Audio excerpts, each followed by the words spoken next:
Welcome to a 13 News Now special presentation. Gerald R. Ford, a legacy of service. Hello and welcome. I'm Mike Gooding, and this is the Gerald R. Ford, the Navy's newest and next aircraft carrier, named after the nation's 38th president.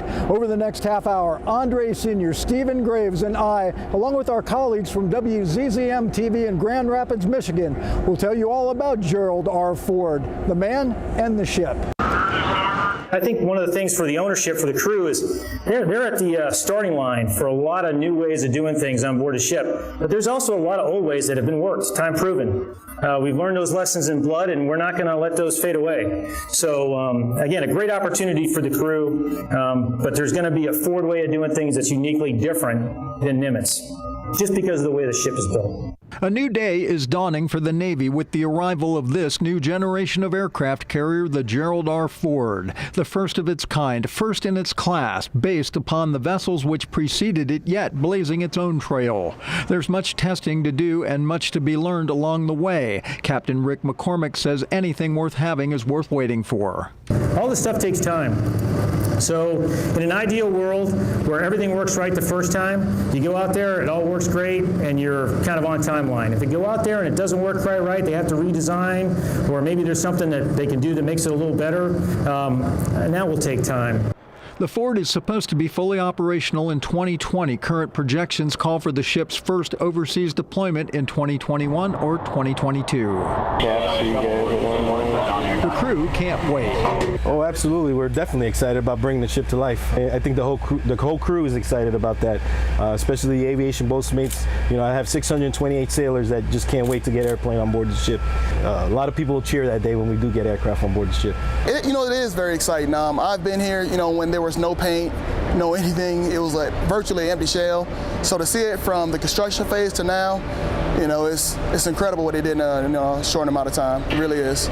After years of construction at Newport News, the Ford team now faces years of shakedown, training, and preparing for the day when they take their place as a forward-deployed warfighter.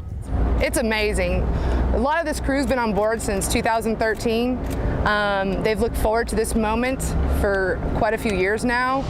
They've worked really hard, and they're excited. They're excited about the commissioning, and they're excited to go to the next step and get underway.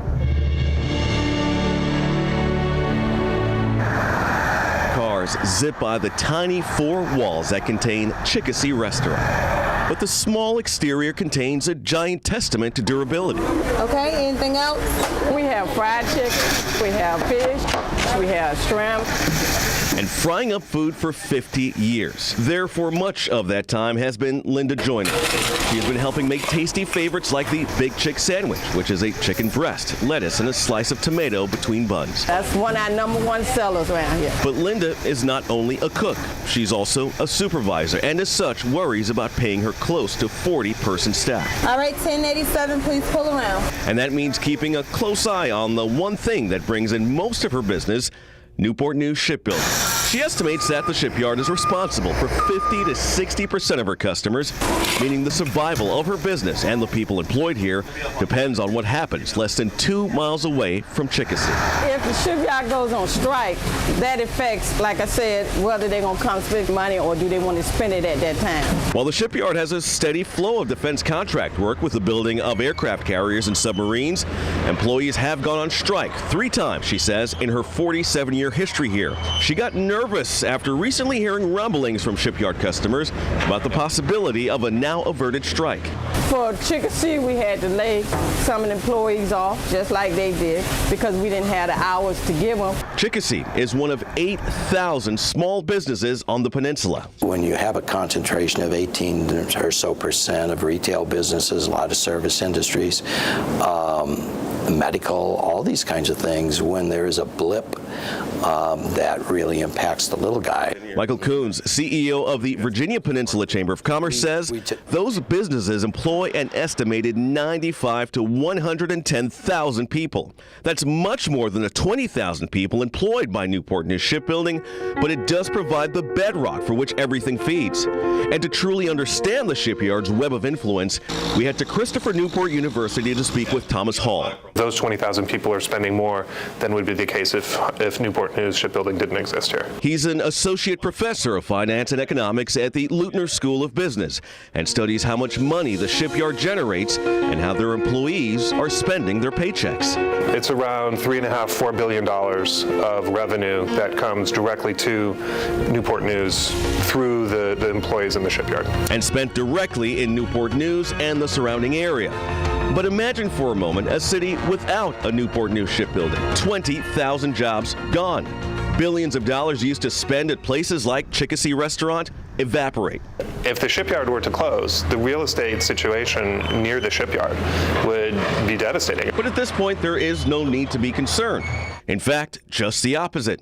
With the president's announcement that he wants a larger Navy fleet. Many other communities don't have that much long-term sort of funding backlog and stability. And with 3 carriers, if you include the 4 not yet commissioned, with 3 carriers coming online.